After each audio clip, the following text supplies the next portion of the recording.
प्रधानमंत्री डॉक्टर मनमोहन सिंह ने कहा है कि देश के 1991 के मंदी जैसे हालात की तरफ जाने का नहीं उठता कोई सवाल। कहा, भारतीय अर्थव्यवस्था के वैश्वीकरण को नहीं लिया जा सकता वापस। भारत के सर्वाधिक वांछित आतंकवादियों में से एक सैयद अब्दुल करीम उर्फ टुंडा को दिल्ली पुलिस ने भारत नेपाल सीमा से गिरफ्तार किया।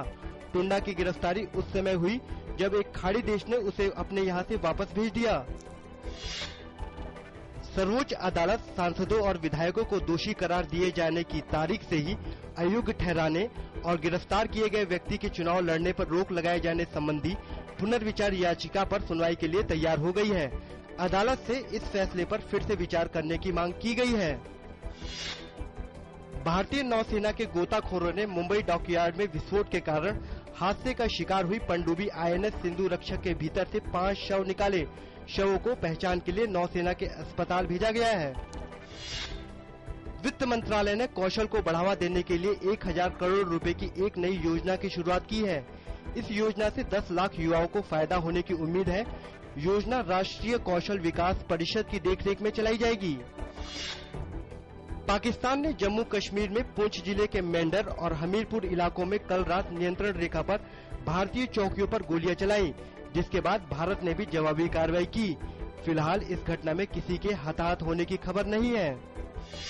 जम्मू कश्मीर में पाकिस्तान द्वारा बार बार संघर्ष विराम का उल्लंघन किए जाने पर प्रतिक्रिया व्यक्त करते हुए कांग्रेस ने कहा कि इस तरह की घटनाओं के खिलाफ कड़े कदम उठाए जाएंगे।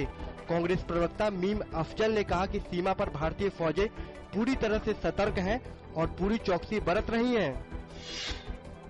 जम्मू क्षेत्र में हाल में हुई हिंसा के बाद अब जनजीवन सामान्य होने लगा है। 7 जिलों से कर्फ्यू हटा लिया गया है, लेकिन किश्तवाड़ में सुरक्षा के लिहाज से कर्फ्यू को जारी रखा गया है। यहाँ के लोग पिछले दिनों में हुए अपने नुकसान के पूरे मुआवजे की मांग कर रहे हैं।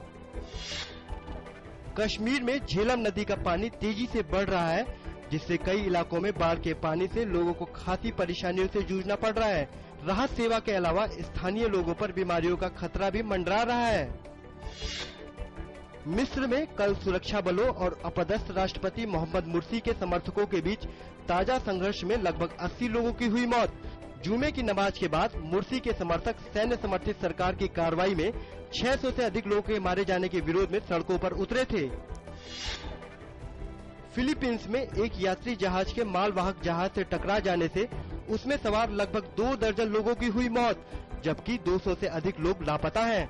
ये दुर्घटना कल शाम 6:30 बजे मध्य फिलीपींस के सेबू तट पर हुई। देश में विकसित क्रायोजेनिक इंजन के इस्तेमाल के साथ सोमवार को इसरो के संचार उपग्रह GST-14 को लेकर GSLV-D5 उड़ान भरेगा। आंध्र प्रदेश के श्रीहरिकोटा केंद्र से 19 अगस्त को शाम 4:50 पर इसका प्रक्षेपण होगा।